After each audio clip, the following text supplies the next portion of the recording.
Hey, what's good? What's going on, everybody? You already know who this is, and it's definitely your favorite soulful child.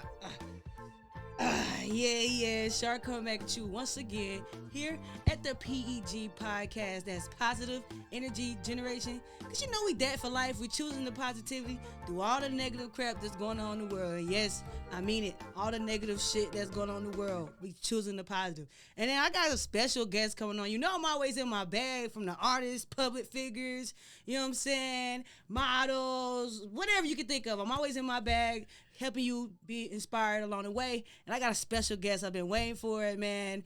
Not only is she an educator of all things, she's so smart, but she's a strong black woman. I gotta give it up for my black people. Sorry, no discrimination, not racist, but you gotta give it up for my black melanin skin, my black queens out here being empowered. And man, she's not only got so many great things she's done along the way, such as school, surgical tech.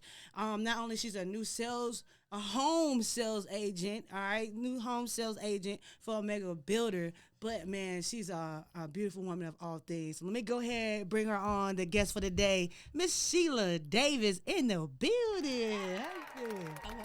How are you? I'm good. Happy to be here. Right, I was excited about this. So before we get started, you already know I'm gonna tell you. Yes, follow. Go ahead, follow right now. Click that button. Now is my time to shine. Let's go. When your time comes, don't postpone it. When others doubt and out, you don't condone it. Truth be told, yourself is your toughest opponent. When your moment comes, grab hold and own it. Never let go, stand tall and hold tight. Oh. And stay tuned in because you never know who we have pop up on us and share some more stories. Because this is for you. All right? We got to stay inspired. Motivation is like taking a bath. Sometimes you don't want to do it. Seriously. Sometimes you don't want to be motivated, but you got to stay motivated to inspire people. So by inspiring others, you inspire yourself. That's the main thing for the podcast today. So, man, Sheila, I want everybody to really tap in with you and not only getting to know you through my amazing wife, who's a realtor. So if you want to, looking for a home in Central Texas, these amazing. the two people that do it. Yeah. And whether it's new home, whether it's construction homes, whether it's, I don't know, other homes. I don't care. I don't know. You trying to rent. I don't know. Whatever you trying to do, they got you. They got you. But you're not only a great friend to her, but you are like this package. You ever seen one of those little dolls? You pull one out, it's another doll in it. Right. Then you pull it out, it's another small doll in it. Yeah, that's how I feel like you're just a package of layers, So let everybody get to know a little bit more about you. Not only you just being a home builder, but you have faced a lot of things. Marriages, flings, what Jada Pickett say, situational ships.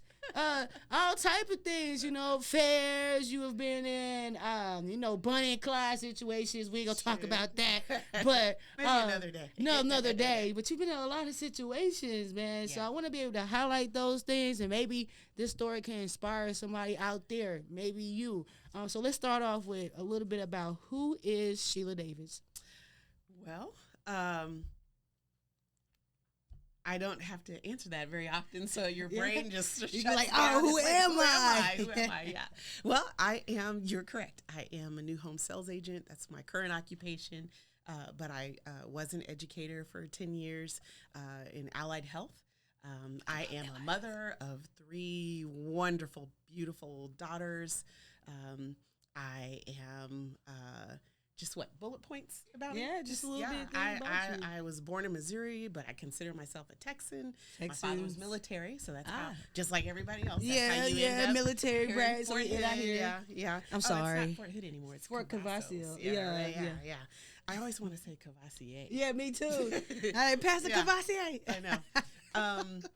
But yeah, I'm just the typical, supposed to have my act together, supposed to go to college the first time, didn't do that well.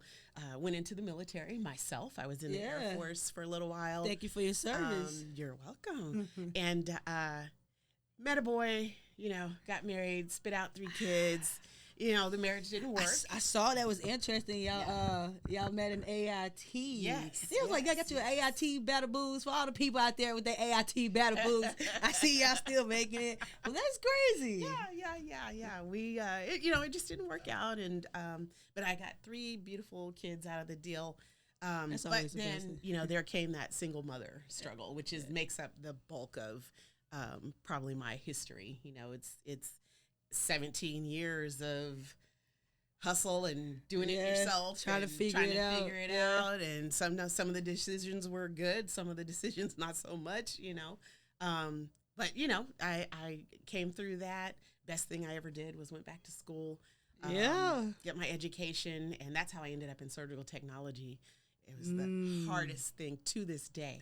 Really? I love Eli Hills. It to this day, and I have a master's degree, so it was to this day, surgical technology was the hardest thing I've ever done in my life. Wow. Out of all the things that you faced in life up to that point, surgical was was challenging. Jeez. So anyone thinking about allied health of nursing school, respiratory therapy, surgical technology, sonography, all of those programs that are in allied health, it is not for the weak. No, it's not. I actually did my bachelor's in healthcare administration. Wow. And then I did a certificate. And in New Mexico, I did schooling for medical assistant. Yeah. So none of that was easy. Not for you either want it or you don't. Yeah, you do. You say you shared some things on your bio that during your time as a surgical tech and even as an assistant that's next beside the surgical tech, you saw some crazy things. You was able to learn some things. Yes. So as a surgical technician, what would you say would be the craziest thing that you have seen a doctor do while you was there under them? You ain't got to name no name. Don't name no names. The craziest. Yeah, but just the craziest thing you've seen. The craziest case or the... Let's do the craziest case. Let's do the craziest case that you and the doctor had to face. Probably... there's probably a couple, but the one that probably will haunt me forever and just follows me. I'll never, ever, ever forget it. And it's probably because I was pretty new at the time. Yeah. I had graduated in December. I think this was April of the following year, or that next year. And when you first get started, you're shadowing somebody. You've got a little bit of training. You gotta a little knowledge there. But now you're on your own. And you don't have your instructor there to, and it's by the book. But when you get out in the field, that book is nothing. It's like So, it was about to be the end of the day. They go down to a skeleton crew. And so there was, everybody's kind of hugging the clock, waiting to go like, I'm ready to clock out right now. Exactly. Got a phone call up to the OR. The nurse manager answered the phone, and it was going to be a stat C-section. And, okay. All right. Sounds cool. If you've never done one, all right. You're excited to see the work, until they get there. So, the difference in this one was that the patient came barging through. They had the patient on a gurney. She was on her hands and knees, and they were running full steam ahead. Burst through the double doors, go into a room. They get her turned over. Now I wasn't in the room. There was nobody in the room actually because everybody thought they were getting ready to clock out. Right. And everybody ready to go home. The next shift, the surgical technologist that would have covered that case was not in there yet. So the people in the room were anesthesia and some nurses. And I'm just kind of looking through the door, through the glass. Yeah, wait, somebody's missing. Wait. Surgery doesn't happen without a surgical technologist. Yes, he full stop. It does not happen. Where he go? So what do we? Where's the instruments? Who's going to do it? So, to this day, I'm like my stupid ass. What did I do? Put on a mask and went in the room. Let me go. And I'm like, oh God, but I could not. That's when I knew I had the bug for healthcare because. It's fight or flight. Yeah, it is. If somebody passes out right in front of you, are you the person that goes to them, or do you hug the wall? Yeah, and wait for somebody else? Because it's in a matter of time that something's gonna happen. If they pass out, what is gonna happen? They're gonna die. It's long term. Long ridiculous story short. I go in there. I just start coordinating with the nurse. Somebody got some instruments in there, and my hands were literally just like shaking. Oh my God! The doctor was in there. This is the sterile environment. The surgical service. It's a very controlled environment, and there's a way to do everything, even prepping for surgery. There's a way to do everything. Draping out the field and all that. All that was out the door. They literally took a bottle of betadine, just poured it on her stomach. Wow. And the surgeon was, I need a blade. I need a blade. And I'm just like trying to load the blade, and my hands are shaking. I need an effing blade. And I'm just like, blade coming through. Bam, passed it.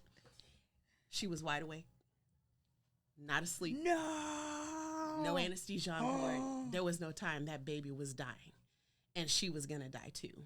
And he just went from left to right with that blade to get to that. I just, I felt time stood still. I thought I was in another planet at that moment. And that's when shit got real. That's when okay, this isn't class anymore. You know what I mean? So that particular case. So fast forward, the baby lived. It was a positive outcome. The other more experienced surgical technician, she made it to the scene, and I was able to step to the side, and she stood into the first place, and we helped. We worked it out. That particular case was never forgot that one. And then the other case that really shook me up was I had been in a procedure the day prior, one day before this day that I want to talk about, and I was on call, actually. So at 3:30, I scrubbed in, stepped up to the field to replace a surgical technician who was already at the field with the patient. Patient's already open or whatever, or they had just opened. As soon as I step up, the doctor just stopped, and he was like, there's nothing we can do.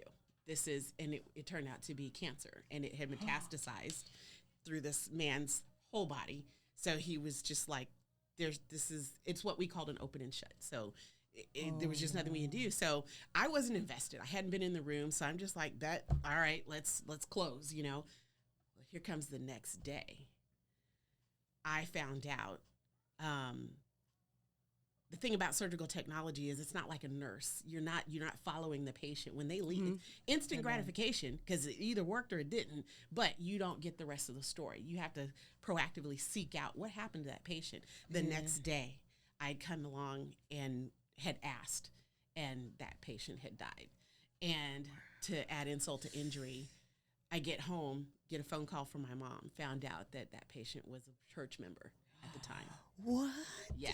So that just was like a real thud to the heart. Yeah, made you could shed a tear a little bit. Like. Yeah. It was it's an emotional roller coaster. So that field, just kind of forever changes how you feel about healthcare workers. Yeah, that's true. People in the service industry and just the roller coaster that they go through. But you still got to turn around. And I never felt sorry for myself though. Because that surgeon has to turn around and go talk to the family, which is something that we didn't have to do. Yeah. You know what I mean? You not only do you have to go tell somebody that their loved one isn't going to make it, or that they died, or that they lost a limb, or whatever it is, and then turn around and go visit the next family like nothing happened. Yeah, like that didn't just happen. I have to push that to the side. And exactly. So during those times, you had to, not only learn from experience straight on the spot, but there was trauma that was created because now this is some things that sticks with you. Oh yeah.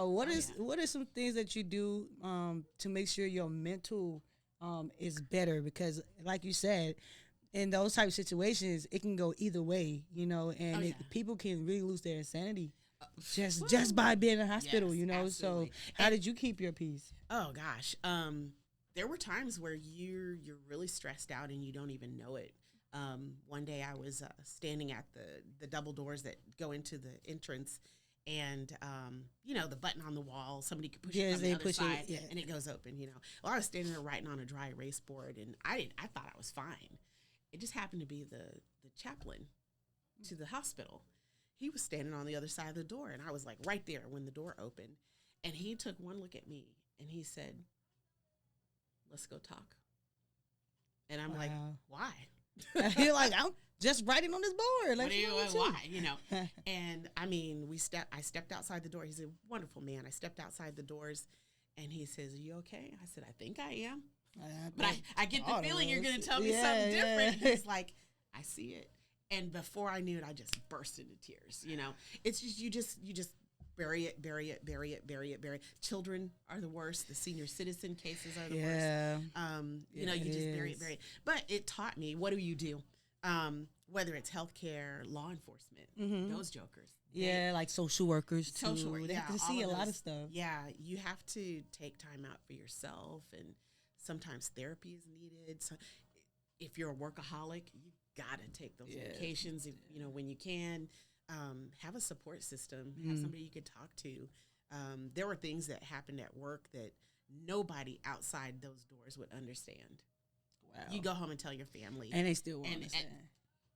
It's just like a little day of work, like, okay. Yeah, exactly. But for you, you know that it's really deep. But on the other hand, it should, in a normal world, which I don't know if we're in that anymore, but in a normal world, it makes you more empathetic. It makes you more compassionate. It makes you love life even more. Cherish it a lot more. Cherish your loved ones, you know, and, you know, it's like the stuff. It's like the military. Yeah. Like when you go overseas, you know, third world countries, it make you appreciate water. Like I tell my wife, she's like, "You're good, man. I don't care if that water is cold. At least I got water. I've taken baths in water that." Exactly. You know, we didn't have water sometimes over there. When the showers go out, then you gotta, what you gonna do? Bathe in bottle of waters? Have you ever bathed in bottle of water before? Just came back from Africa not too long ago. Oh, you know, then. You know. Wow. Just wow. How privileged we are. Yeah, we're so, like, over here in the U.S., we're baby. Oh, yeah. We're baby. Easily. Even you know. the, I don't want to say the poorest person, aside from being homeless, you know, just the average Joe, our worst day is nothing compared to this. To some. Yeah. You said you was over there in Africa, so you did doing some good things out there. We're gonna hope. So, why did you go to Africa? What was the reason that you had to go out there and visit the motherland? Which everybody should do. Yeah. I was there because my son-in-law, my daughter, found her an African. Oh, so she's like really got the dream. The U.S. found her an African king. Yeah. I feel you. She did. Shout out to you. Let's go. His name is Laman. Okay. Beautiful, beautiful man. But it's because of his got the chocolate skin. Is it glistening? Like flawless skin, right? I'm like, you're like, what did you do this morning? What are they doing? Everybody's skin is flawless over there. Yeah. Yes. Like, I need to eat what you eating. Flawless. They probably don't. They don't have all them preservatives and additives and all this junk food. Everything was fresh over there. Fresh. Every day we were having fresh watermelon. But yeah, it was my son-in-law. They married last year, and his mother didn't get to come to the States. So I packed up with my family, and we went over there. And I fell in love immediately. The Gambia. Was that the first time you was over there? Yes. And yes. So that experience was the one to keep for you. So much so that not everybody knows this, but I bought some land. Oh, snap! Yes. Congratulations! I bought some land. I love it. I fell in love. That's a different type of hype, you know what I'm saying? Like, okay, buying land over here in the U.S. make you feel like, okay, I'm getting somewhere. But you go in another country and buy some land, you gotta be like, yeah. You can't tell me nothing. Can't tell me nothing. It's just a fluke that I got on African print today. But, yeah, right. It's all matching. Yeah, but that was a whole other. That's a whole other podcast.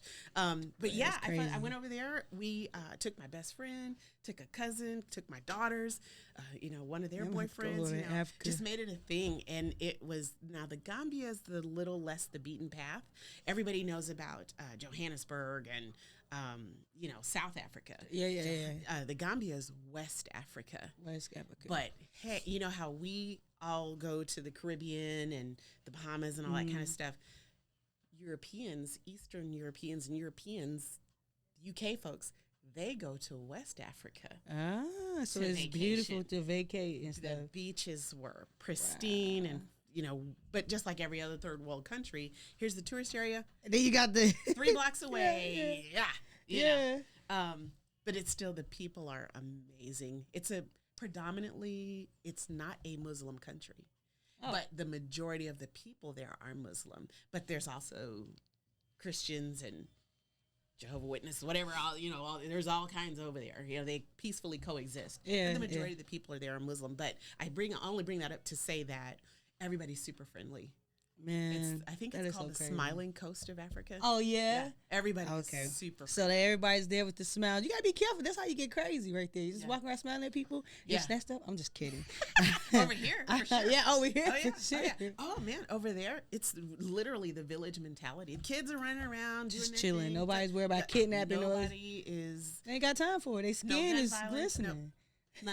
None of that. I was in a market, easily 300 stalls, just street after street after street of just a sea of stalls, vendors, Yeah. Little kids running around. It's like 10:30, 11 o'clock at night.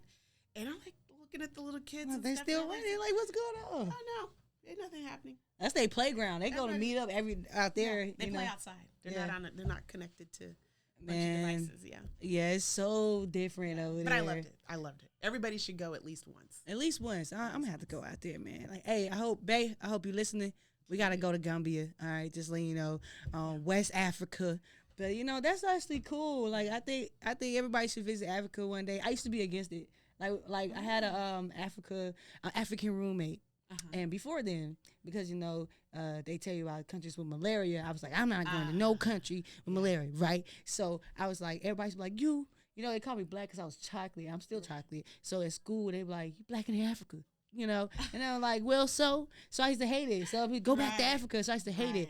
Right, and I was like, I've never been to Africa, and I probably won't ever go. And don't say that. Right? No, I want to go now, but before then, that was my mindset. Yeah. And I had an African roommate in college, and his name was Jeffrey. Shout out to Jeffrey. I love Jeffrey because he was a cool guy. Right, half the time I had to stare at him to know what he's saying. Right, right. He was a cool guy, but he cooked. He asked me, could I cook? He cooked for me, and I thought it was weird. I was like, he's gonna poison me, that was because I didn't know him. Love language. Exactly, Food right? Is their love language. So I didn't know. So I was like, he had never asked before. He would go in his room and he'll close the door. He was really smart. Yeah. So I didn't really have a conversation with him. So I'm like, oh, what's up, Jeffrey? That's kind of how I built my bond. Right. Or I asked him, you going to go and be boring and be a teacher today? Because he was a TA, and he would laugh. So I kind of gave him a laugh throughout the day. Yeah. So he's like, can I cook you dinner? And I'm like, you're not going to poison me, are you? No. Right. He's like, nah. It made it better because his girlfriend was there. So I'm like, okay, we all eating together. Right. If I die, it's on you, Jeffrey. So he cooked some rice and fish, right? I had never seen a bag of rice so big. Oh, right. And it wasn't not in a box. It was in a bag. It was a bag from the floor up. Like 12 pounds. And I was like, how did you get that up the stairs? Yeah. And he always had it. And I'm like, man, he got the genie of all rices over here. Yeah. And he cooked the most, that rice was so soft. Yeah. But what got me was, he cooked the fish, but it had the head on it. Yeah. There's some things that, yeah. You should have saw my face. And the eyes were still on it, And the fish was looking at me. I was like, Jeffrey? And he's like, what, friend? Call him his friend. I'm like, the fish is looking at me. He was like, that's how you supposed to eat it, right? He's supposed to eat it. So I'm looking at him like, Jeffrey, I'm not going to eat this fish. I can't look at it. He's looking at me. He's like, you have to eat the head. That's what he told me. And I'm like, what? How I'm going to get past eyeballs? He said, eat that too. Yeah. I said, Jeffrey. Some things I couldn't do. It's looking at me. So he cuts the head off. Yeah. And we sat down. We started talking. And I had found out, like, he was so smart, like more than just on top of the surface. Like he had a home in Africa that he had built on his own land, and it was huge. Yeah, and they don't do anything halfway. It was huge, and the money he was taking from here, he was sending it. The man was rich. I was like, yeah. So the whole time I got a rich man in the house, and I have no idea. Yeah, yeah, he was cool. Like right now, he's probably like chilling. Yeah, in his African home, but he had a home here. He was getting one built in the U.S. Exactly. So I was like, man, that changed my mindset. I was like, man, I want to go to Africa. Yeah, I don't know, they why. definitely- Want to go to Africa? Yeah, they definitely. Every African I've met is, and of course now I know quite a few because of my son-in-law. But they're very family oriented. Every it's all about taking care of home. They can't just come here. They have to get permission and all that kind of stuff. Yeah, and it's embassy, very difficult for it's them like- to yeah. get here. But something you mentioned about your skin, and it's the one thing that I know, which is flawless, by the way. Oh well, thank you. Something I noticed when I was over there. It was about day 2 before it just hit me. And I mean, it hit me like a brick wall. Like the things that we have to think about here, being black and being black with dark skin, over there, It's not a worry. it's not a thing because everybody, Everybody you know what I mean? got that Everybody problem. is. When you wake up here, some days, depending on your environment, depending on where you're going, depending on what business you're going to conduct, Yeah. what's on your mind is that you are the only black person in the room. Yeah. But over there, it's just another day. It's like you're in a sea of it. we're all black. Yeah, What you gonna do about exactly. it? So it was a relief. Actually, it was wonderful. It was wonderful. You said your daughter met your My middle daughter married an African. okay. Yeah. So I wonder, he had to fight for her. I say that because Jeffrey told me again. Shout out to you, Jeffrey. He told me like if you're in Africa, well maybe because they're not in Africa, but when he was in Africa, he was like if an African come up to you and want to take your girl, they can take your girl, and the cops won't do nothing about it. If you get to fighting and you get beat up, that's now that person's girl. So I'm like, I wondered if he had to, put some hands on her to get her, He's a very gentle soul. I doubt that he did any fighting, but don't get it twisted, though. Don't get twisted. You can tell there's this undercurrent. Like if some crap goes down, like they're all about it. But it depends. Africa is a huge, huge nation. Like where part he was on. Depends on where Jeffrey was from. Yeah. And it's not like what the only thing that they show here on television are the little starving kids or jungle stuff. There is that, but there's also just this modern. They got malls and schools and all type of stuff. Now the traffic laws there were no traffic laws. Every man for himself. That was hilarious. Yo, did you have to drive that? I refuse. I did not drive. We had a driver. But it was, when I tell you it was wild, it was. I just spent from point A to point B. I was just laughing hysterically in the back seat because if I die, I'm laughing. I just like it is what it is. I be sharing the road with cows and chickens and wow, that's a lot. It was hilarious. There's no he's like I usually see dogs, but that was a chicken that went across the yeah that happens right outside the airport. As soon as we landed, it was nighttime when we got there, and I mean got right outside the parking lot, and I was in the back seat, couldn't see really, and I was just kind of closing my eyes, just trying to just decompress. And we hit the brakes, and I opened my eyes like, what's going on? Like, wait. We're navigating through 4 longhorn steers, just chilling in the road. It's like, oh, that's how it is. This is where they meet up at. Exactly. That is so cool. There's so many funny things, a lot of cultural things that you learn. It's a beautiful place. I love it. Gotta go check it out. Bae, again, I hope you paid attention. We gotta go to Africa. I mean, when y'all see me in Africa, don't come back and see that I told you I was going. Absolutely. Right. When the home is built, you guys got the first invite. Hey, see, let's go. But I love it, right? You talked about, you mentioned the home, how you went to Africa, you purchased land in Africa, and you get a home built to people that could be somewhere in their spectrum to one day come outside the country and buy land. What would be 2 things that you recommend them to do first before doing that at all? Trying to purchase some land outside the country. Yeah. Visit multiple times. Visit first to decide, number 1, why are you building over there?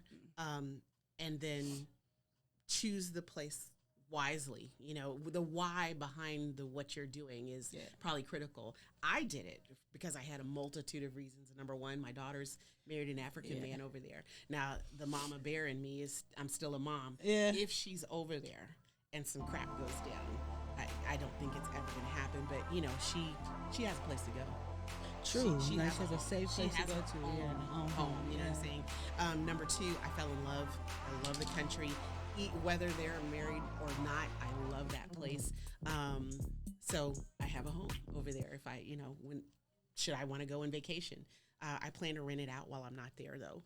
And then three, crap is just insane here in America. Yeah. I'm a little bit of a prepper. Yeah. I'm a little bit of a, that girl. I'm a Get my little ducks bit. in a row. Yeah, I'm a prepper. I'm a gun enthusiast. I drive a truck. I'm a true Texan girl, but I'm very political. I follow politics. America's place in the world is changing. The dynamics. Oh, really? Our strength in the world is changing. Yeah. A lot of things are shifting and moving. You never know how that's going to be. But if crap goes down, my entire family has a passport. We have somewhere to go. So I'm going So that, pick your place carefully. And then number two, have a resource. Have somebody over there. Go through an attorney or a realtor. Do your homework because people get scammed because you're not there. You're not there, so you don't really know what they're doing. I can show you a picture. I can go inside any house to show you this is the house. I was fortunate that my son-in-law's family is there, so I had plenty of contacts and resources. Yeah. But it took a while. We visited December 2020, this past December, what's this, 22? Yeah, 22. And it took until February, March, just to do the transaction for the land. Shit. And now it's August, and we're just now breaking ground. So leave America at home. It's not about you and what y'all do over here. It's you have to follow their rules, whatever they got going on. Yeah. And it's not the same. You just have to do a lot of homework. Oh, man. Was that weird looking from a different perspective? Like being over here, and you follow the rules and regulations of Texas over here, and now you're on the other side buying a home in another country. Absolutely. Yeah. Absolutely. It's almost surreal. Nah, that's dope. Surreal. You gotta put your hat on here. That's your queen hat right there. You gotta put your hat on because you just deal with a lot of people. Yeah. Dream about. Exactly. I sometimes I wake up and it's like, I gotta go look at the papers. Like, did I really do this? Really? Did I really do this? Yeah. The money, the exchange rate is the money is not worth as much as American money. So, 14,000 here doesn't get you crap hardly, but over there it'll get you. It got me the land. I spent about 14,000 on the land, and to build the home will probably be. And I'm building a modest home, but the modest home that I'm building there is pretty decent home over there. There, you know what I mean? Like they 50 or 60,000 there is probably the equivalent of what you can get for 500,000 here. So a home, in size, as far as the size of a home, so like you can get about 5,000 square feet, 6,000 square feet, just for 60,000, 50,000. But I'm doing like 1,800 square feet, 1,700 square feet, and it's probably going to be about maybe 30 by the time we get done. Okay. Dang. Again, you out here killing the thing. I mean, you did some really good accomplishments throughout your years. You became the first Black, what did you say, how you put it, in Temple, educator in Temple. I was the director of surgical technology at Temple College for... I started there in 2007, and I didn't start out as a director. I was a clinical coordinator, and back then, you could count us on one hand for the whole campus. Wow. You really could. But it's come a long way. A long way. So fast forward, I became the director in 2010, and it was wild. It was wild. It was crazy. It was dive into the deep end of the pool and sink or swim, Hey. But now my predecessors, they had that department together. I didn't have to struggle too much.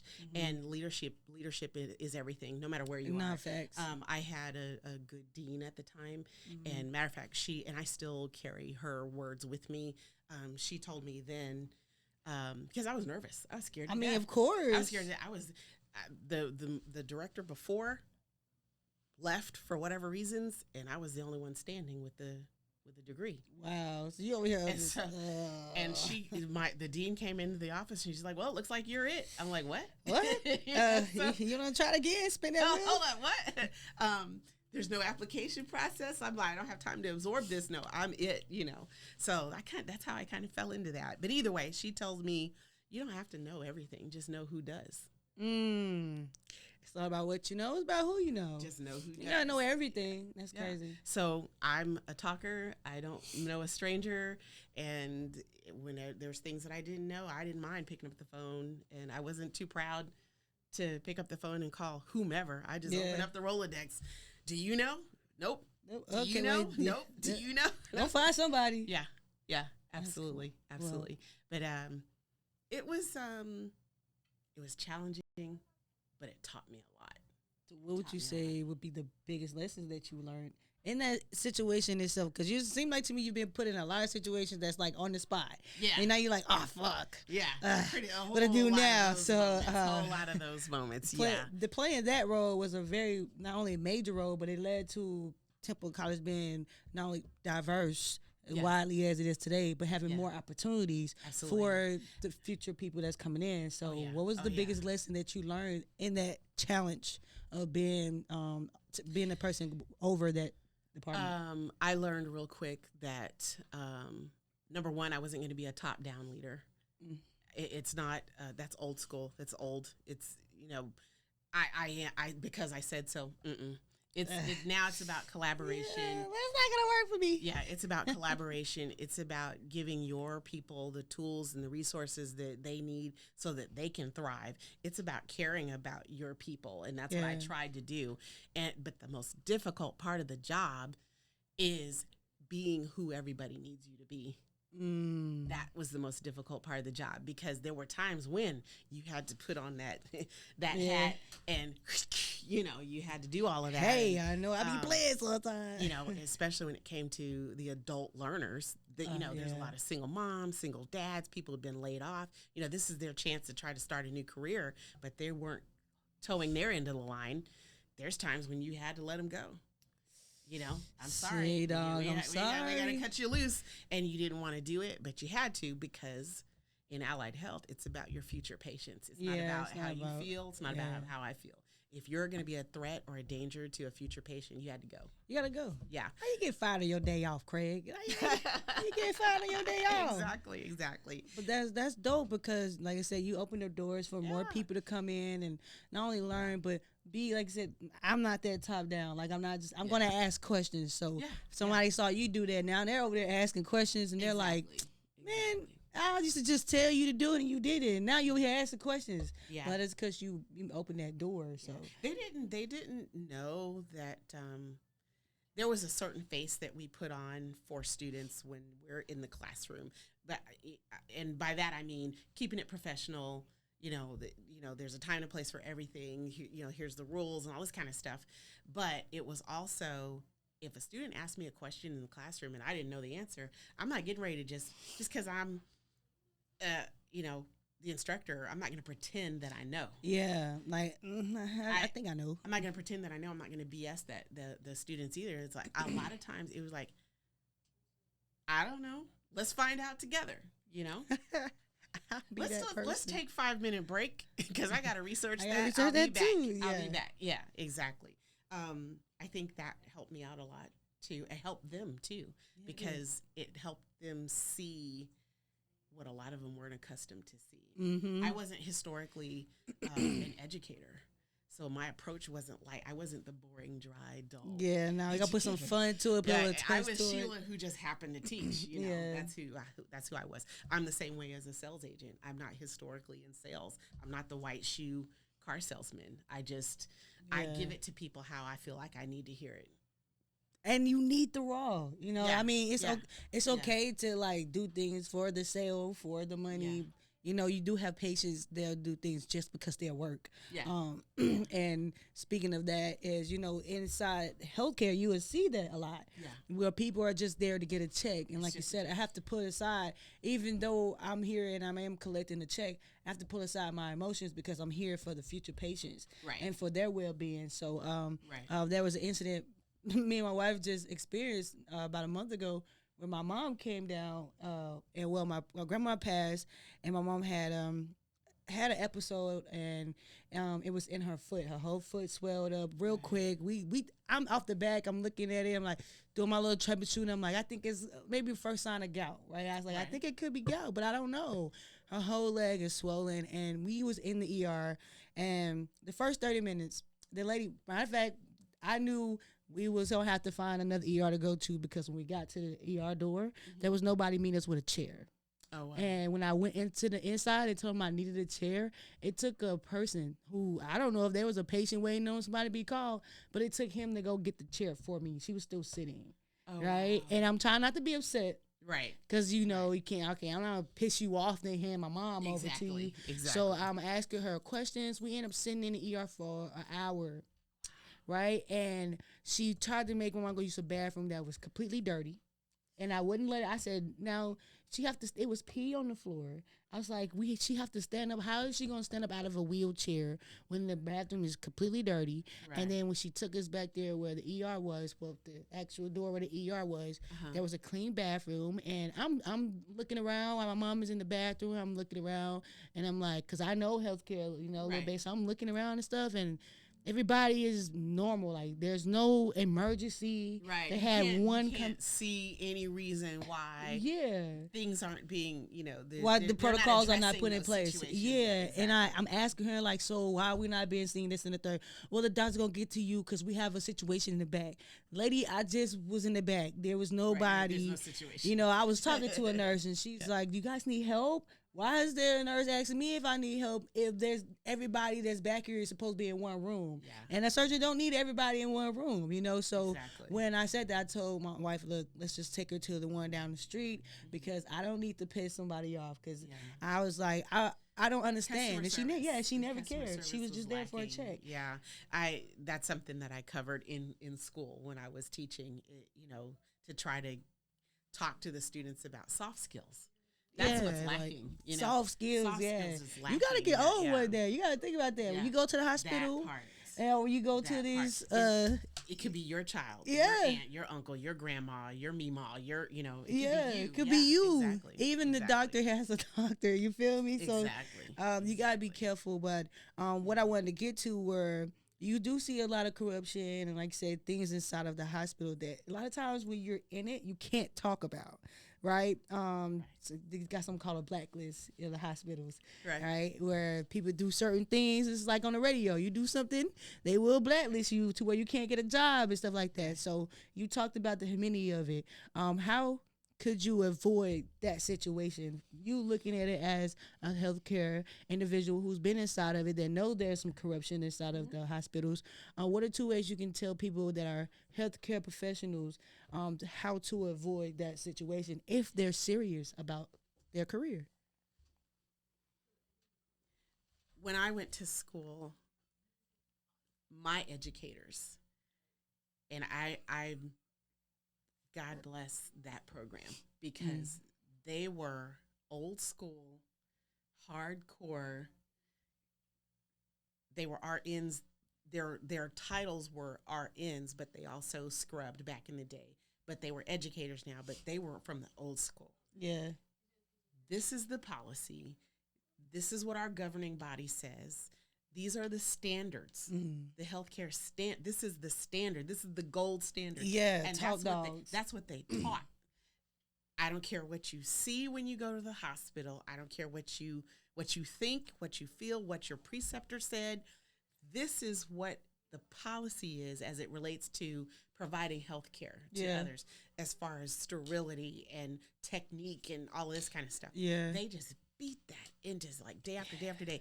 Do you just want to be a surgical tech? Why? They focused on why are you doing this? Yeah. So when it was my turn to be in the hospital, day one, you just saw, well, that wasn't in the book.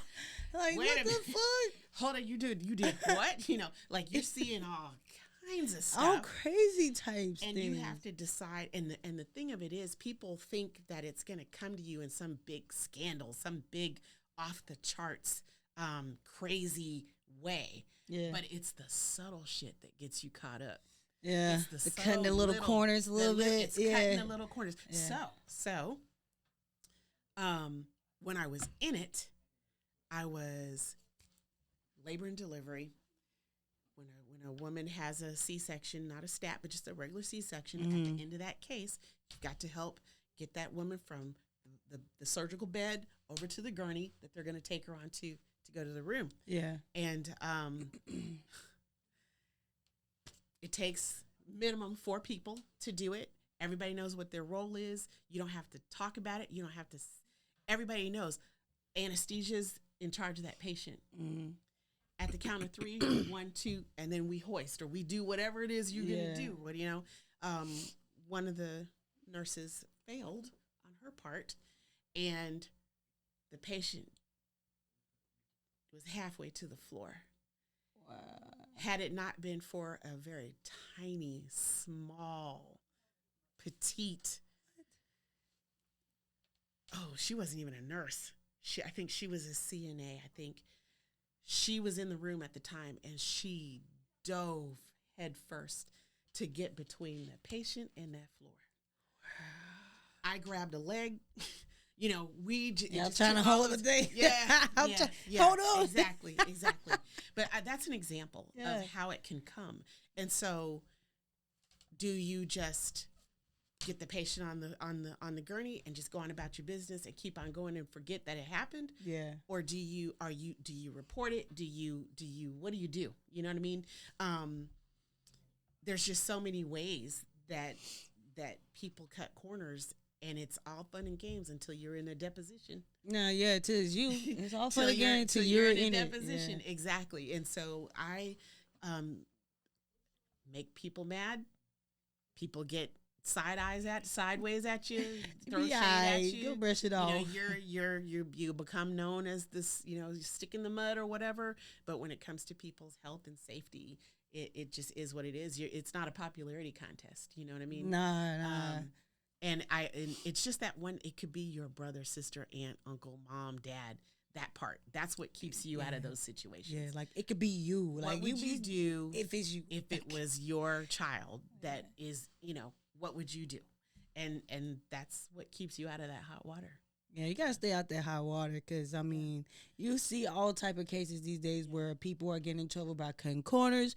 You have doctors doing malpractice, which means they're decapitated baby. Yeah, bro, you saw that, right? Where that doctor grabbed the baby by the head and decapitated the baby and tried to hide it.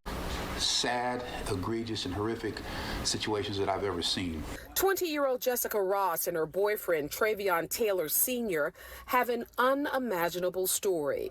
Their attorney says the young couple was full of joy and anticipation for their first child. They came here to Southern Regional Medical Center for the delivery July 9th. According to the complaint, doctors had diagnosed Ms. Ross with diabetes a year earlier, making her a high-risk pregnancy. But she consistently went to appointments while she was expecting. The couple's attorney says after about 10 hours of labor, Jessica was fully dilated and ready for delivery of Travion Jr. But according to the complaint, they say his shoulders got stuck in the vaginal canal. What wound up happening after that is just brutal.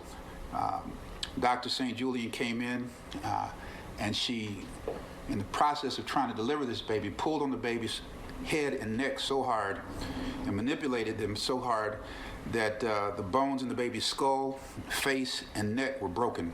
According to the complaint, that is when Dr. St. Julian called for an emergency C-section. When the womb was open, the feet came out, the body came out, and there was no head.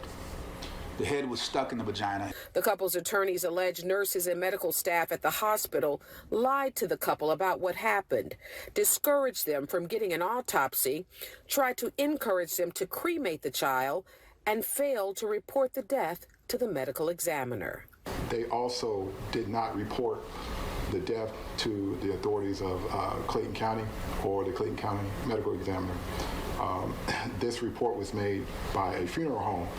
And after their funeral home waved the flag and alerted the authorities regarding this, it wasn't until then when Dr. St. Julian told the family what actually happened. And I couldn't even. And I'm sorry to that family. I haven't watched the video. I haven't watched any of the No. follow-up I stories, read and up on it, but I read didn't watch the video. once. I couldn't I because read I was it like, once. I couldn't because I've been in. I scrubbed L&D. I scrubbed labor and delivery. I know what's supposed to be happening. The second I heard that story, I'm like, something's really wrong. There's only one, maybe two scenarios in which that would ever occur by accident. I mean, put it out there. What's the scenario? So you know. Well, like the one scenario is if the child were already deceased, in utero and had been there for a while, and the skin breaks down and the tissues necrose and break down, that could happen. But even still, why aren't they doing a C-section instead of vaginally? Why did they pull the baby out? I just, everything's, she's going to have to find another career, probably even have to move to somewhere else. I mean, if she don't get locked up, you feel me? If she, she's, that's, and I read that the one article that I did read is that it was the mortuary that actually is the one that reported it. So, wait, they didn't even find it doing biopsy? The mortuary is the one that reported the condition of the baby. So that means a whole lot of people at that hospital were a part of the cover-up. Oh my God. So I'm like, she was a sister. It hurt my feelings. I was like, it's always a sister. It hurt my feelings. Like, it's just like when the serial killers come out.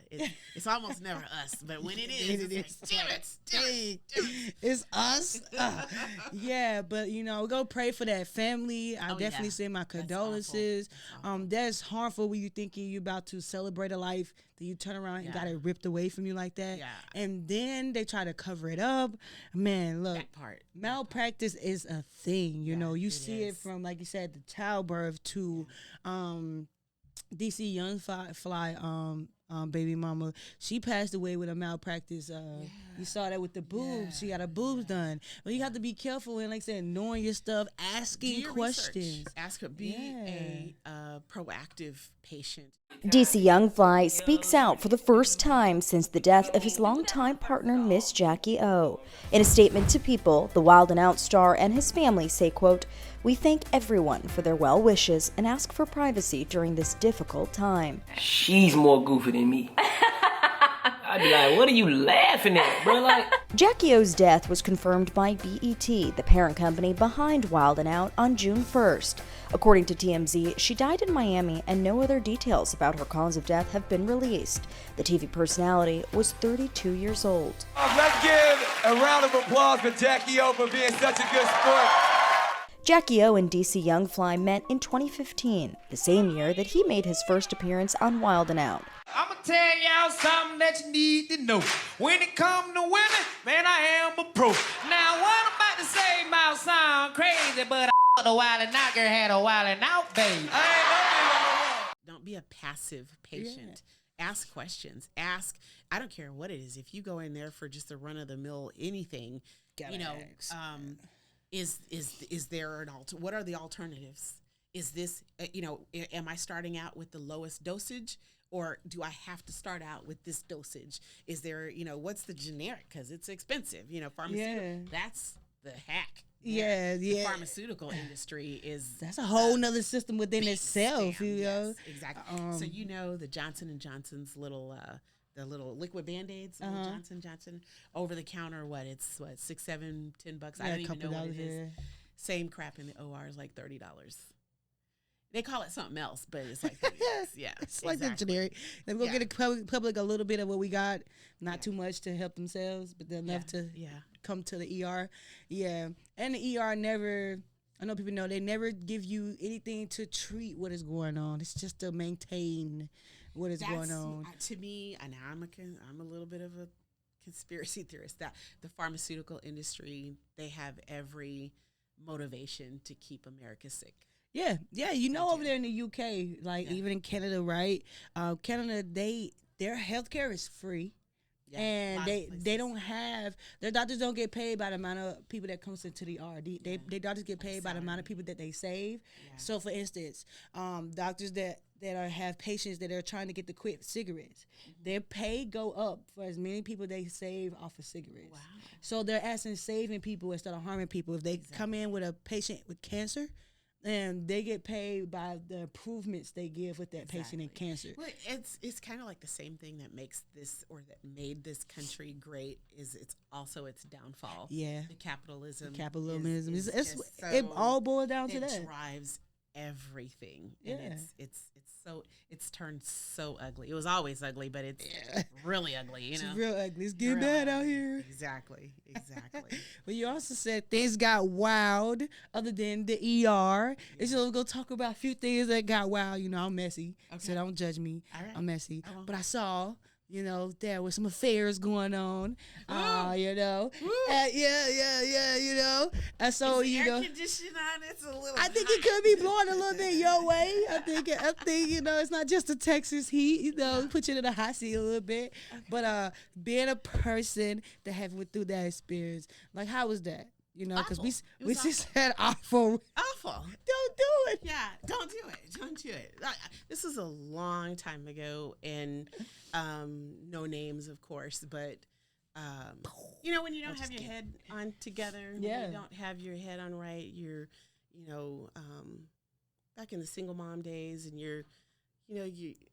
everybody's YOLO. You know, you're looking for love. You know, you're looking for why me. You know, and for whatever, and I don't even know what the motivation is behind a man who steps out on his wife, but of course they'll tell you, well, we're separated. Yeah, that's the main thing. They'll don't believe it. We're separated, or, you know, it's not working out, or we're gonna get divorced. You know, and I was stupid to believe it. You know, it's like, okay, you know, believed it. And like the how typical. That's how that's how I stepped into it. You know, and then next thing you know, you got feelings. You know, so, now it's kind of harder to back up out of it. Exactly. He was an idiot, and so, you know, but you know how it is when you're in love with an idiot. So you hang in there, you're hoping for the best, and you're doing all the things you do when you creep. You can't call. You can't, you know, after a certain time. All that ridiculousness. Now, of course, my children never knew this, but because I didn't. I gotta say, as a single mom, I didn't bring that stuff home. You know what I mean? It wasn't. They wasn't meeting a new uncle every other. Hey, this your uncle. They wasn't meeting a new uncle every. You know, but you know, I mean, I fell into traps like that. At least twice, and both times were just as stupid as before. Believing what they said, you know, and then, you know, getting feelings and that kind of thing, and so you convince yourself that this is okay. I convinced myself that their marriage is over, their marriage isn't working, it's all right. You know, make you feel better. Like, okay, exactly. I know what I'm doing is the right thing. Exactly. And all the while, you know, but maturity is what fixes that. If you don't get killed while you do, you know. Yeah, you're in a situationship. You feel entanglements, like Miss Jada, how she would say entanglements. You know. Yeah. You see it all the time. You know, Tubi has all those. If you want to see how the outcome goes, just go to Tubi. They has all. Even Beyonce made a movie about it. You know. Yeah. So it never ends well. Yeah. It never ends well. So mentally, you had to go through some things. Like you said, maturity was part of it. Absolutely. You had to mature. So when you matured a little bit and you look back at the situations both times that you went through that, what are the two things? Let's say two things that women hear, men hear, or the other person hear that they say to themselves, oh, this is just because of this. What is the two things that you hear all the time, but you kind of like cover it up with a white flag, but it was really a red flag? I think that the red flag is there, but now I can only speak for myself. It's self-worth. It's that self-worth. It's that self-esteem. Yeah. When your self-esteem is low, when you're downtrodden and beaten, and it doesn't have to be financially, but when your self-esteem is low and you just, you know, you're desperate to be loved, you're desperate to have a relationship because that's where you think your worth lies, you fall for anything. Yeah. You know what I mean? They could say anything. Yeah. You could see them jokers coming a mile away. I'd probably start throwing rocks. Like, get out of here. Nigga, please. Get the fuck out of here. You know. You're not shit. Exactly. It's like I wouldn't give either one of them a time of day. Yeah. Now. Yeah, because you're mature and you know better. But I am nowhere. I am nothing like who I was back in the 90s and all of that. Nothing like who I was. Hey, I heard you was a thug, man. I heard you was out here. Let them know you was worse than Cleo. So I'm going to have to wait till my parents are no longer with us to talk about the details. But I did get in trouble. But do you know, due to trouble, you found a way to overturn it. So and I do now. I did tell like my student when I was recruiting for surgical technology, and just when I meet young people in my path, you know, I'll tell them my testimony. I tell them I've been in trouble with the law. Let's see, good God, these are back in the early mid to late 90s. I think I waited till I was 27 to get in trouble with the law. Man, that's the worst time right there. I was hanging out with a booster. We say a booster for the people in the back. What is it now? I don't know. What do they say now?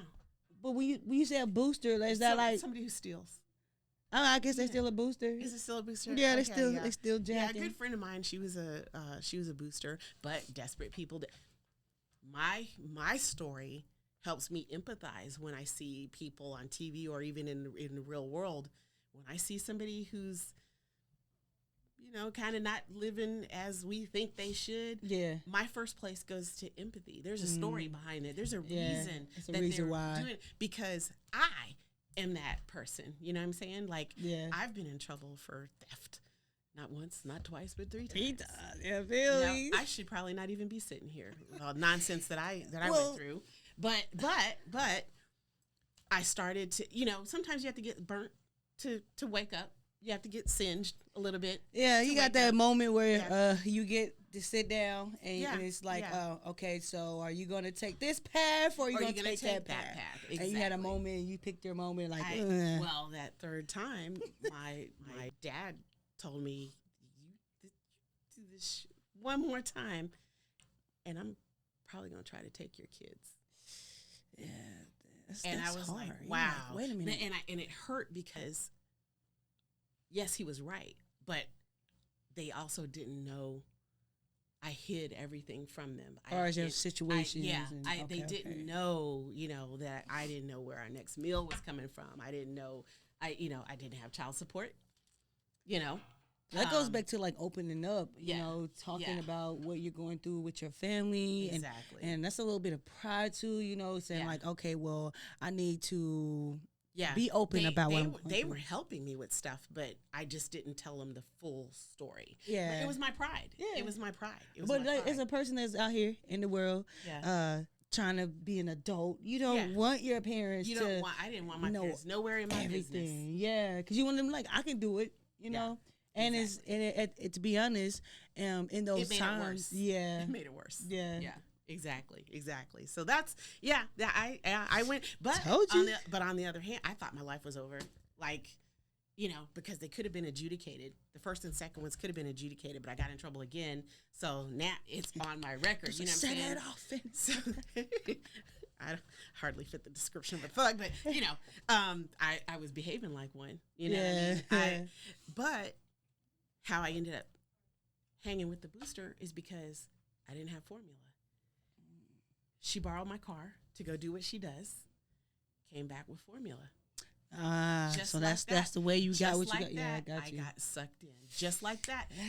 I just let her borrow my car for an hour, and she came back with a formula that I had no clue where I was going to get it from. She was been the key source to the resources that you needed for your children, and so you found an answer to it when it was a short-term answer. And at the time when you're trying to feed a kid, that risk is worth it. Yes, and you'll do anything for your child. Like I gotta take it. Because my baby needed it. Exactly. I back then, I had, I was on welfare and stuff like that, and that's why the whole stereotypical, everybody on welfare are loafers and deadbeats and all that. That's just shit. That's crap. Yeah. It's a big game. they wanted to give me $800 worth of food stamps, but I didn't need $800 worth of food stamps at the time. What I needed was $60 to pay my water bill, maybe 200 to help me with bills, and maybe $100 worth of food stamps. But they said, you take this 800 or nothing at all. I wasn't even eligible for cash, and you know why? It's because my dad had given me a car, so I had a vehicle. So had I not had a vehicle to drive, I would have qualified. I would have qualified for the money. So now I'm sitting here with my dad's car, bruh. Exactly. I'm sitting here with $800 worth of food stamps. So, but I can't pay my bill. Can't pay my bills. Yeah. So it's like sell the food stamps, and I met a booster, and that's how the whole thing began. And you know what I'm saying? I can see how you got caught up. You be like, man, I was focused. But I like I said, quick results for long-term results are never the answer. Absolutely. So I'm actually just glad that you actually was able to turn your life around with education. Man, you've done things for your children that a lot of people are still out there doing. Wanted to do, thinking about doing, such as buying property, making sure their children are well taken care of. And you also on a journey in with this real estate business of being a new home agent. Like how is that? I've only been doing it for 3.5 years. Only 3.5 years? Yeah. Okay. Only 3.5 years. You gotta tell us. I made more money last year than I've made in my entire adult life. Wow. Yeah. Even boosting. Yes. Yes. But how is that? How is that versus you started off struggling, you doing everything and anything for your children? Are you going through messed up situations? You put yourself in situations, you got yourself out of situations, to now you're securing not only your present but your future. How is that? It's another one of those surreal moments. Some days I'm just like floating through the day, like, is this really real? Exactly. But really, I think the turning point was getting in trouble, because that shit ain't. That is not. You're looking at them bars, you feel me? That is not cool at all. Like when you find yourself in a holding cell with a bunch of crazy people. Like I can relate with a bunch of folks that you're you like looking like these are psychos for real. Like seriously though, just getting in trouble and realizing like, okay, I'm at a crossroads. And realizing just how fast, how warp speed you could end up in that crossroads. No, facts. So you have to literally pump the brakes and stop and just, okay, I've got to do something. And I'll never forget it. I was at work. I used to work at a hotel downtown, and this was 2 weeks after my youngest was born. And I was hurting. And she was there because I couldn't afford daycare. And I had her in a like another room that was off the side of the front desk, and I would check on her and go back to the front desk. But either way, I had a phone book back then, not the phone, a phone book, an actual phone book. An actual phone book in the yellow pages. Flip the pages here. Just crying, just sobbing, and I just was hitting every social services agency in that phone book until I found help. Number one, childcare, because that would help me. That would allow me to work the way I needed to, to get more money. So number one, I found at the time it was called forgot what it was called, CCMS. They helped with childcare, and then number two, I found at the time it was called WIA. It's called something else now, but it's through the Texas Workforce Commission. That's to get information. Texas Workforce Commission, they have a program. I don't know what it's called now, but they will pay for any 2 years or less program that will allow you to get a certification or something that will allow you to earn. They have a benchmark of the amount of money. You can't they won't just do anything. They won't just pay for anything. It has to be a field, and they have a list. What you can pick from. Where you can get double digits per hour. And so it was finding them, and that was the start. I went to school in 1996, 7. I think that's when I started just taking random classes at the college because I knew education had to be. I had to do something, and then I found that program, and I went to surgical technology school December 2003, and my life has never been the same since. Dang. Never been the same since. But that's good. I sat my parents down, and I said, "Here's what I want to do. I think this is my way out." And I sat them down and said, "I need help with picking the kids up from school and this and that." And about, of course, I had gone to every information session that the college had. I had researched what programs they had. I had talked to Texas Workforce. I had talked to basically the one thing that I did that changed the trajectory of my life was got rid of the pride, got rid of the ego, got rid of the victim mentality, and I reached out for help, and I kept reaching and kept reaching and kept reaching until I got the help that I needed. Gotta keep going. And that's the one thing that if there's anything that I can say that was one thing that did it, that was it. That was the turning point. That was the turning point. And when I tell you I had to talk to about 12 agencies and hear a lot of no, and when I heard no, okay, well, if you can't, who does? Yeah. And like, I just had just notes and paper and, just flipping through the phone book and just going from one agency to another, sitting my parents down and just, sat the kids down, here's what I'm going to be gone a lot, you're going to be stuck with your grandparents, and never looked back since. Or I can just keep jacking. I mean, it's up to y'all. I never looked back since. Right before that, though, I wasn't in trouble anymore. Let me walk back a little bit. I had found Temple because I lived in Killeen. I had found Temple, and that's where all the industry was. Or is still. So I did find a manufacturing job. That's what got me off of welfare, actually, because I was making some pretty good money. Went out there as a temp and bugged the hell out of HR until they hired me full time. So you gonna hire me today? I was, when I tell you, my laser focus. It's just whatever situation you're in, just you have to be your own cheerleader. Yeah, biggest fan. You have to want it more than everybody else does. You have to want it. And there, and that's why, some people are, they're in the muck, they're in the mire, and people keep reaching out and helping, and they get help, and they keep falling back down. They don't want it yet. You don't want it. You gotta have be a that fire. mentality to switch. It's a crazy switch, but you gotta cut it on. It's gotta be a fire, and I still have it to this day. I am not satisfied with anything. I'm not satisfied with where I am now. Like, I never go into any position, any job, thinking I'm gonna be there for 30 years. To get the watch and the pen after 30. Nobody want that. Those funky watch, man. Those days are over. You figure out what you want to do. You figure out what's going to right the ship right now. And as soon as you get in the door, what's next? Yeah. Who do I network with? What is the pathway from here? Upward mobility, and go as far as you can with that company. Get what you need, and then figure out what's next. How to go higher.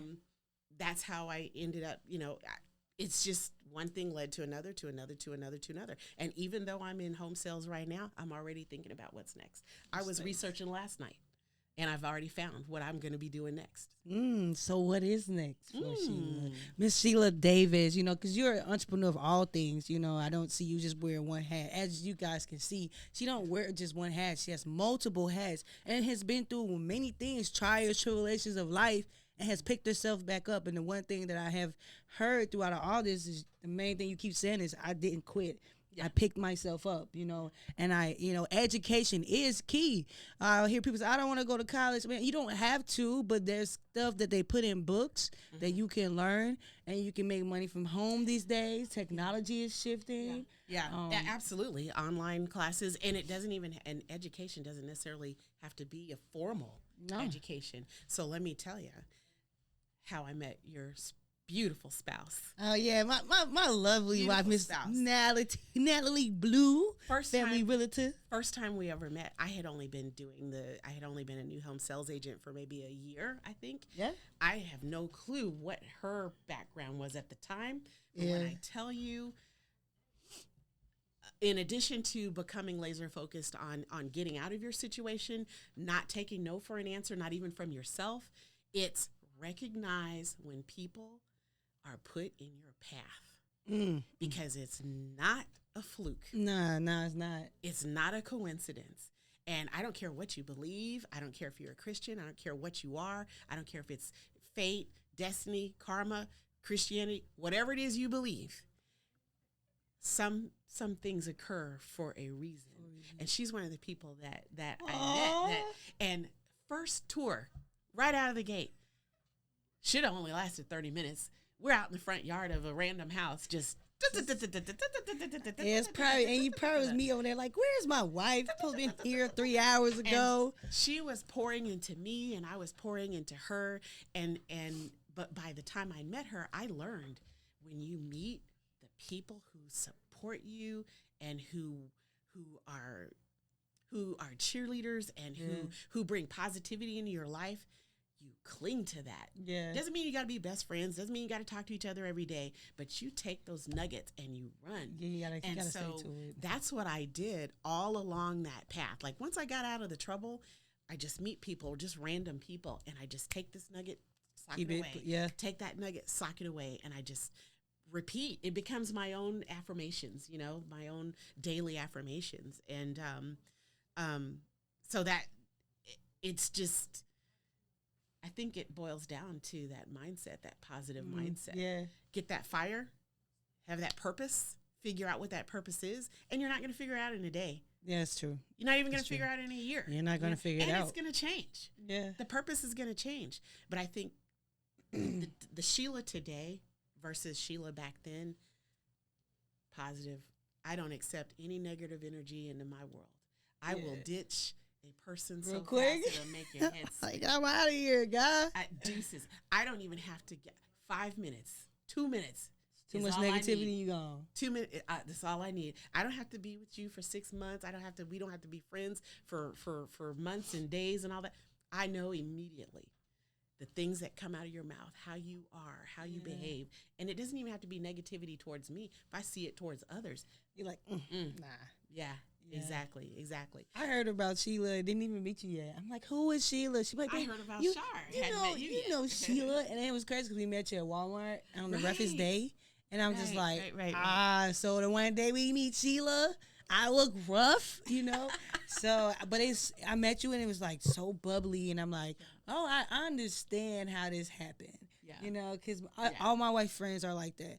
They're like bubbly, they're open, they're willing to give, and they're nice and humble. But they have this whole list of resumes of things they've done and accomplished. And I'm like, I need some more friends like that. Like, how you really to friends like that, oh my God, that's a whole other subject. I firmly believe in the law of attraction. Yeah. What you put out into this world is what you are going to get back.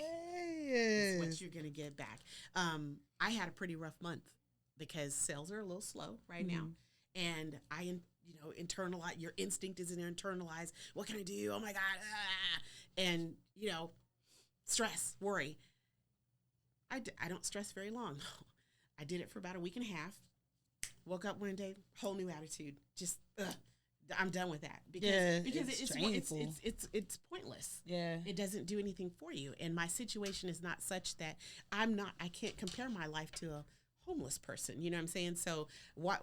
Okay, Sheila, get up, put your big girl panties on, and face the day. Face the day. The second I did that, and I tell you, it was Sunday, the last Sunday. The second I woke up and got back to myself, I have probably met 3 people this week who, out of the clear blue sky, affirmed my next steps.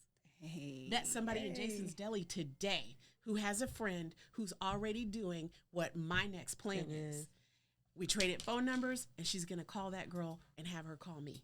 Wow. And it's just all you had to do was get out of that mindset. You what you attract. And that's hard too.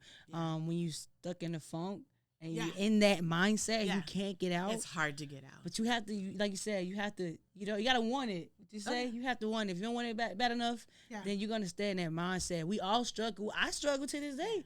I have times where I'm just in my mind. And when you get away from the day, you realize you missed the whole day. Yeah. Because you're in your mind, and that's That's crazy. But you faced a lot of these things, been outside your mind, facing trials and tribulations through life, and conquering on top of a lot of things. So Therapy. before I went to therapy too. therapy works, Therapy it really went do. to therapy. Talking to someone After my husband died, I went to therapy. as that's what we was leading to. Before we get out of here, I actually wanted to talk about that. You faced a really hard situation above all the other situations that you had. That's one, like, I love my wife, and I from the day we met, we was inseparable. Yeah. So just even when she told me that, and I had a pause in me, I was like, that hurts, you know? So you went through a type of hurt that some people have not been able to relate to yet or even want to face. So, about how was that, having to go through losing the love of your life and having to still be this bubbly and amazing person that you are, still persevering. I lied before when I said surgical technology was the hardest thing I ever went through. It's the second hardest thing. Losing my husband is probably, it was devastating. It was absolutely devastating. He was a very positive person, very energetic, bubbly, didn't know a stranger, the absolute love of my life. So like my brother, like, you don't know a stranger, stop talking to people. I was alone for, oh God, my kids were, his youngest and my youngest were like high school, last year of high school when we met. So I had practically raised all my girls, by the time I met him. And he's a beautiful soul. He was older than me, a little bit older. He was like 8 years older than me, So he's an old school Negro, Yeah, he still wore a ball cap and carried a pocket knife. Not Popo. Yeah. But he was a beautiful man, and I just thought, this is what I've been waiting for my entire life. Where has he been? All my life. Anyway, fast forward, we were married for 9, probably together for 10 when he was diagnosed with cancer, June 2018. It was absolutely a fluke, an accident. He went in for dental work, and just crap went downhill just like real fast. We were literally at the dental office. He had a growth here, and he was in pain. We went to the ER. And I thought, abscess, something like something that. light, they poked it and it bled like a stuck pig. So like, no, you need to go see an oral surgeon or something. We got it. They referred us out. Yeah, okay. They did a swab. They took cultures of it and came back and told us it's cancer. So I'm thinking still, okay, we got this. Yeah. What do we do? How do we, chemo, we'll fix it. What, surgery, what do we do? I was in denial. I didn't know that then, but I was in denial. Not even July, we're up at the hospital. His kidneys are shutting down. His body is shutting down. It was like crazy as hell. This crap happened at warp speed. So we get him together, get some chemo on board. Okay, all right, this is gonna be rocky, but we got this. Couple, just every other month or so, we're back at the hospital. It was up and down, up and down, up and down, up and down. And it was just crazy. And I'm watching this very virile man. He was 59 with a damn 8-pack. Like, yeah. I'm telling you, he's trying to be where I'm at when I'm 50. Lord, yes. God bless me being 50. I'm about to be the sexiest 50. Oh my God. He did it for me. You know what I'm saying? Like, I'm watching this man go from that. He was a gym rat. He had me in the gym every day.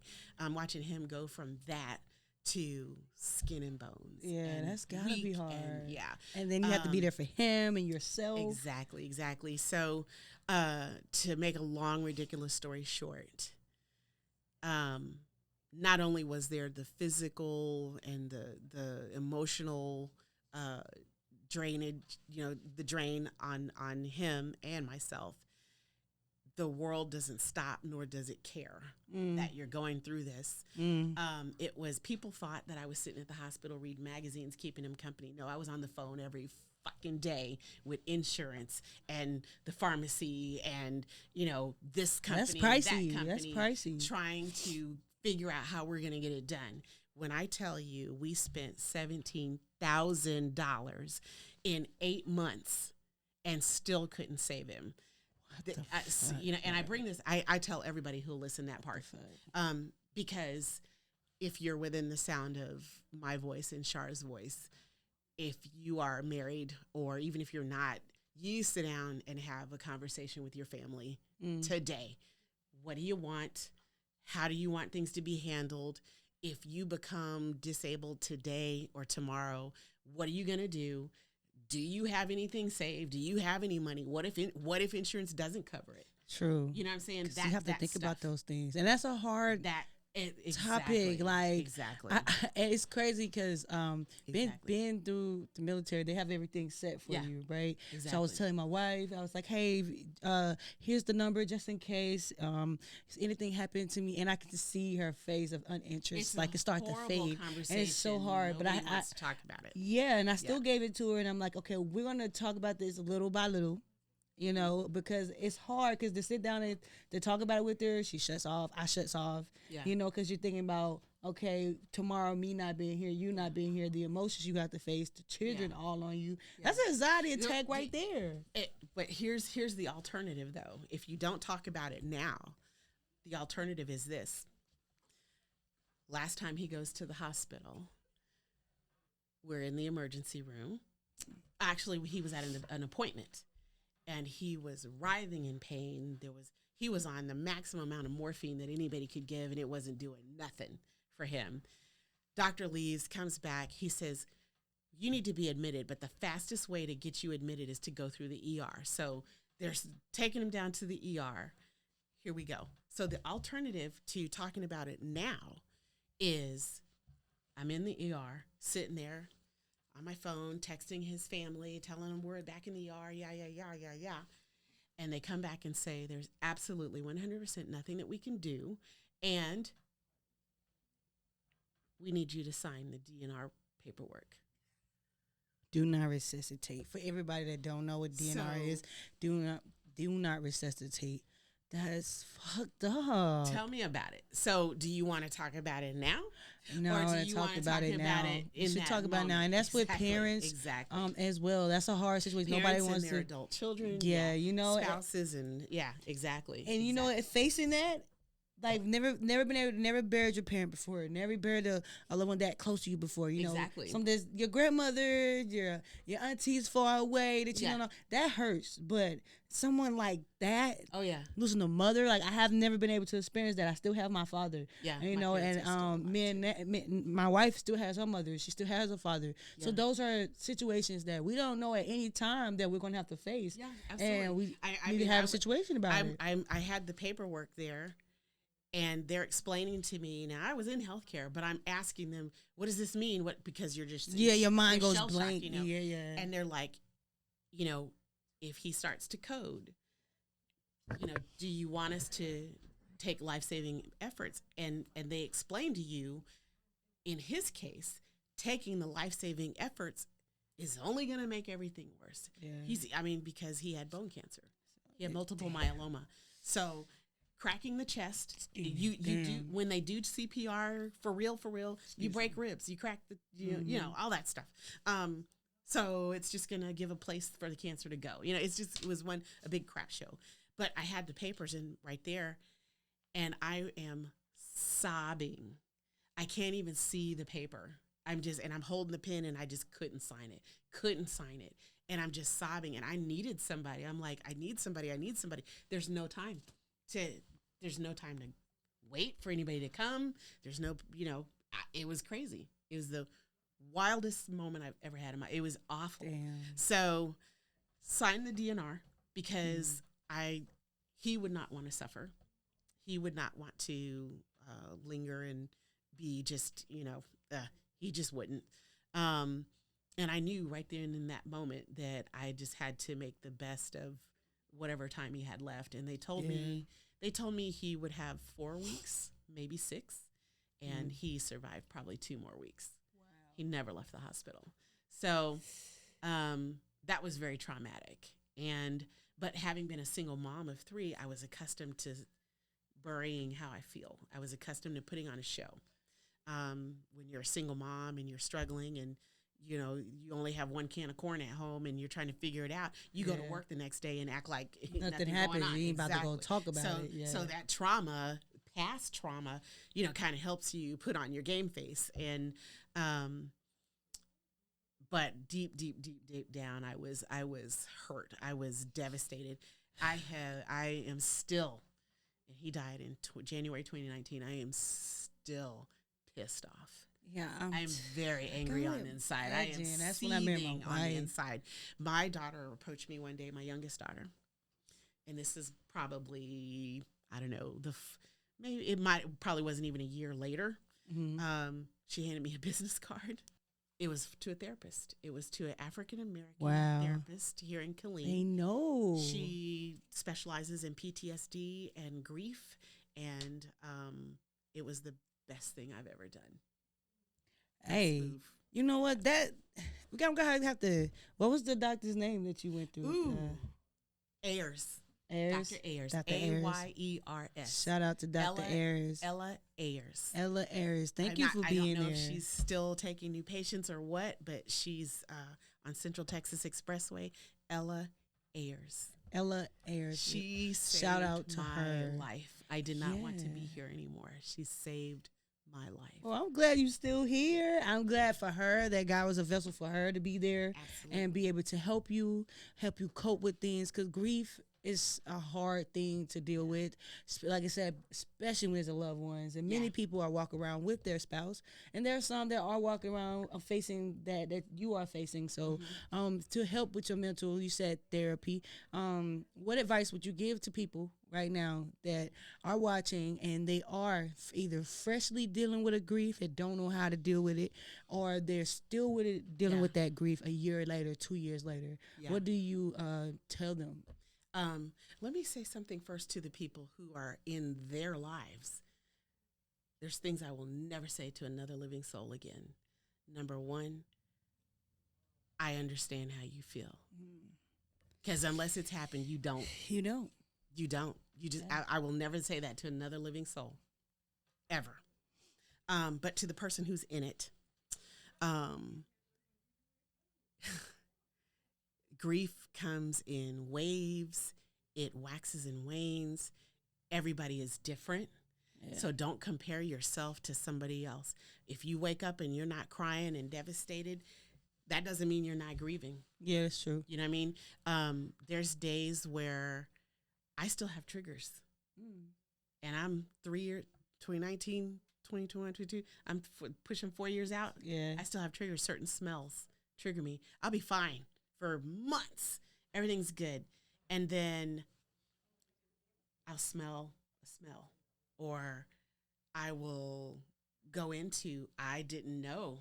I had to go to the ER myself one day. I forgot what it was about even. And I went into Seton Medical Center, the ER, and damn near had a full-on panic attack. Wow. It was the place. Yeah. It was the place. It was having a moment again. So I don't go there anymore. When I need anything, I go to a different hospital. Me another hospital. I go to a different hospital. Yeah. Sometimes it's just something. It's just new career, new milestones, benchmarks in my life, and you go home and your instinct is to run and tell your spouse. Yeah. And you can't. Tell my wife everything. Man. And you can't. There were times where I'd pick up the phone and like, oh shit, I can't call him. Yeah. Those things happen. So for the people who are going through it, it looks different, and who knows what affects it. And so don't beat yourself up about how you're feeling. The best advice I ever got was let it out. When you have those moments and you feel that way, let it out. If it means going to the bathroom and put your head in a pillow and scream, let it out. Sometimes I would drive way out and just sit in park and just scream as loud as I can. Just to let it out.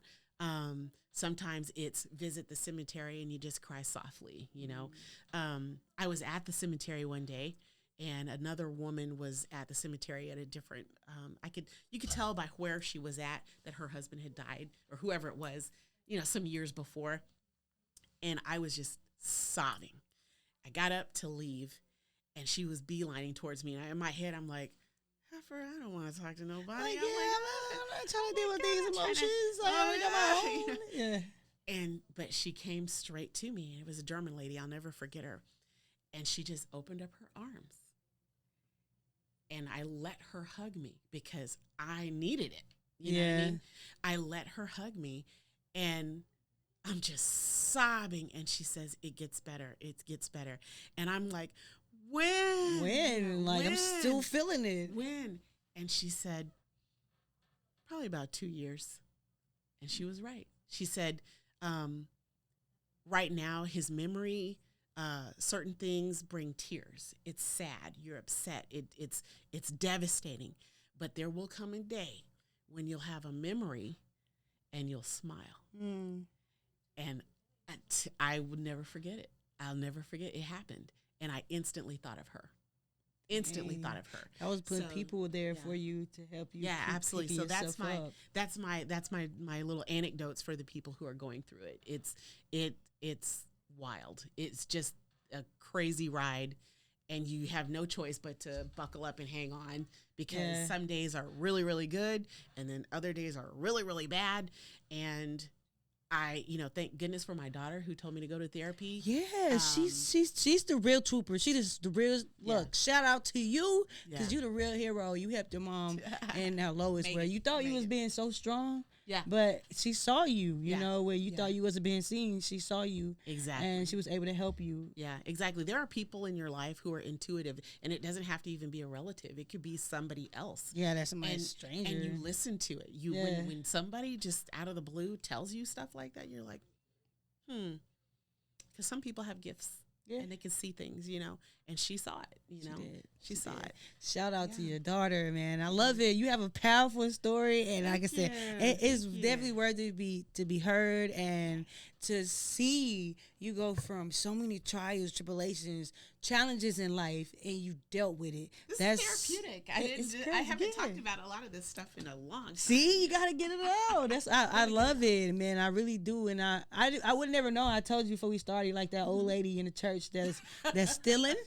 She got all the money, got all the bank accounts, and you never know she was stealing. That's Sheila. Like you don't have any idea she's stealing out the church. You cannot judge a book by its cover. You cannot. No idea. Like you, the main definition. But everybody has a story. Everybody has a story.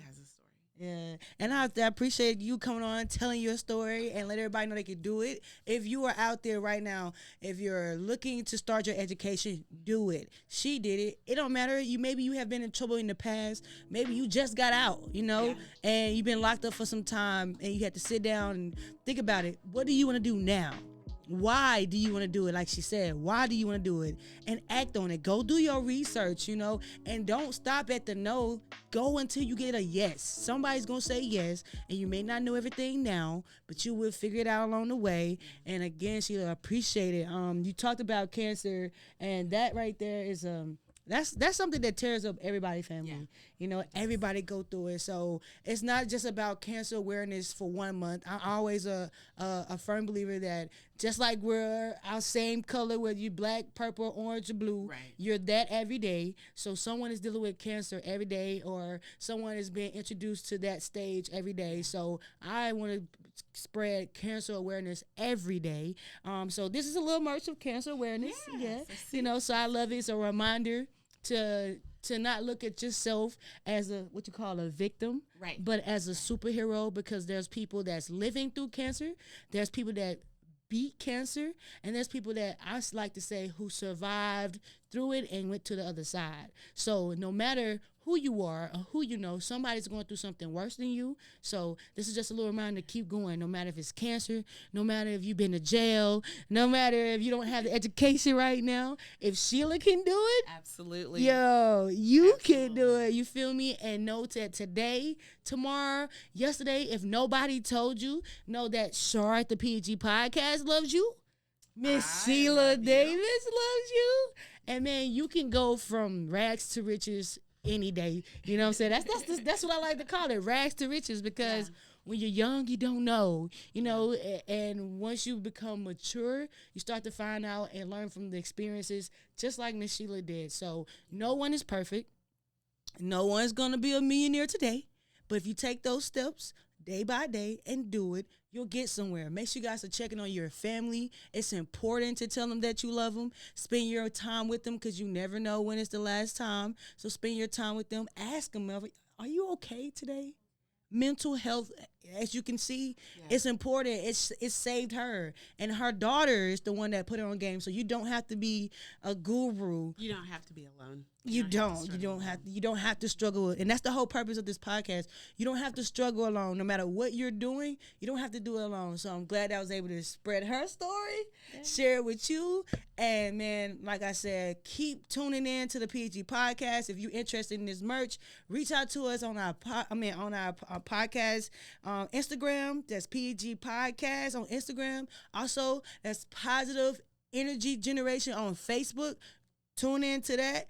Shout out your social media so everybody can get a chance to dive into you. If they got more questions, want to be a surgical technician. I'm so busy being busy. I'm Facebook. Sheila Crockett Spence, actually, is my Facebook page. I'm on Instagram, but I couldn't even tell you what what it is. I don't know, Sheila. But if you need education on purchasing a home, don't even know if you can afford one, you just want to find out what it takes, Sheila.Spence@omegabuilders.com. Google Omega Builders. We pop up. Shout out to Omega Builders. Yeah, man. Y'all out here doing the with thing. Natalie. She knows where I am. Yeah. Y'all out here doing the thing. I love it. I tell my wife all the time, I love the women empowerment, man. See so many black melanated skin doing things.